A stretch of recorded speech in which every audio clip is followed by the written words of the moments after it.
Welcome to లాలన్నర్. ఈరోజు మనం వక్ఫ్ సవరణ బిల్లు 2024 గురించి ఈ వీడియోలో మనం తెలుసుకుందాం. వక్ఫ్ సవరణ బిల్లు భారత ప్రభుత్వం చేత ప్రవేశపెట్టబడిన ఒక చట్టం. ఇది 1995 వక్ఫ్ చట్టంలోని సవరణలు చేయడానికి ఉద్దేశించబడినది. ఈ బిల్లు ఆగస్టు 8, 2024లో లోక్సభలో ప్రవేశపెట్టబడింది మరియు వక్ఫ్ ఆస్తుల నిర్వహణలో పారదర్శకత, సామర్థ్యం మరియు మహిళల ప్రాతినిధ్యాన్ని పెంచడం లక్ష్యంగా పెట్టుకుంది. ఈ బిల్లు ప్రస్తుతం సంయుక్త పార్లమెంటరీ కమిటీ జేపీసీ పరిశీలనలో ఉంది మరియు ఏప్రిల్ 2, 2020 లోక్సభలో చర్చ మరియు ఆమోదం కోసం ప్రవేశపెట్టబడుతుంది. నెక్స్ట్, ఈ బిల్లులోని ప్రధాన సవరణలు ఏమిటంటే వక్ఫ్ ఏర్పాటు నిబంధనలు. వక్ఫ్ ప్రకటించాలంటే ఆ వ్యక్తి కనీసం 5 సంవత్సరాలు ఇస్లాం మతాన్ని ఆచరించి ఉండాలి మరియు ఆస్తి అతని సొంతం కావాలి. వక్ఫ్ బై యూజర్ అంటే దీర్ఘకాల వినియోగం ఆధారంగా వక్ఫ్ నిబంధన తొలగించబడింది. వక్ఫ్ అలార్ ఔలాద్ కుటుంబం వక్ఫ్లో వారసులు, ముఖ్యంగా మహిళలు వంచితులు కాకూడదు. వక్ఫ్ బోర్డు యొక్క సంఘటన. వక్ఫ్ బోర్డులో 2 ముస్లిమేతర సభ్యులు మరియు 2 మహిళలు తప్పనిసరిగా ఉండాలి. షియా, సున్నీ, వెనుకబడిన ముస్లిం వర్గాల నుండి కనీసం ఒక్కొక్క సభ్యుడు ఉండాలి. రాష్ట్ర ప్రభుత్వం సభ్యులను నామినేట్ చేస్తుంది. ఎన్నికల ప్రక్రియ తొలగించబడుతుంది. నెక్స్ట్, ఆస్తుల యొక్క నమోదు.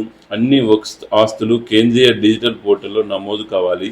దీనికి 6 నెలల సమయం ఉంటుంది. ఆలస్యం అయితే వక్ఫ్ ట్రిబ్యునల్ అనుమతితో సమయం పొడిగించవచ్చు. నెక్స్ట్, వక్ఫ్ యొక్క వివాదాలు పరిష్కారం ఏ విధంగా జరుగుతాయంటే జిల్లా కలెక్టర్ స్థానంలో రాష్ట్ర ప్రభుత్వం నియమించిన ఉన్నతాధికారి వక్ఫ్ ఆస్తి లేదా ప్రభుత్వం ఆస్తిని నిర్ణయిస్తారు. వివాదంలో ఉన్న ఆస్తి ప్రభుత్వ ఆస్తిగా పరిగణించబడుతుంది మరియు తుది నిర్ణయం వచ్చే వరకు. వక్ఫ్ ట్రిబ్యునల్లో ముస్లిం చట్ట నిపుణుడు తొలగించబడ్డారు. ఇప్పుడు జిల్లా జడ్జి మరియు రాష్ట్ర అధికారి మాత్రమే ఉంటారు. ఈ ప్రభుత్వం ఉద్దేశం ప్రకారం ఈ బిల్లు వక్ఫ్ బోర్డుల పనితీరులో పారదర్శకత తీసుకురావడం,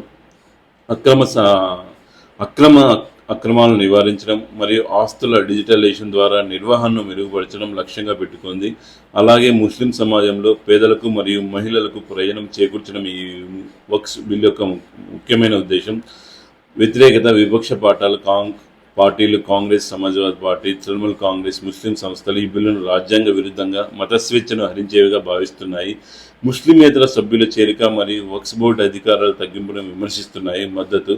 బీజేపీ మరియు దాని మిత్రపక్షాలు టీడీపీ, జేడీయూ ఈ బిల్లుకు మద్దతు ఇస్తున్నాయి. టీడీపీ నేత చంద్రబాబు నాయుడు ఈ బిల్లు ముస్లిం సమాజానికి ప్రయోజనం చేకూరుస్తుందని పేర్కొన్నారు. వక్ఫ్ బిల్లుపై మీ ఒపీనియన్ని కామెంట్ రూపంలో తెలియజేయండి. Please subscribe my channel. Thank you for watching video. జై హింద్.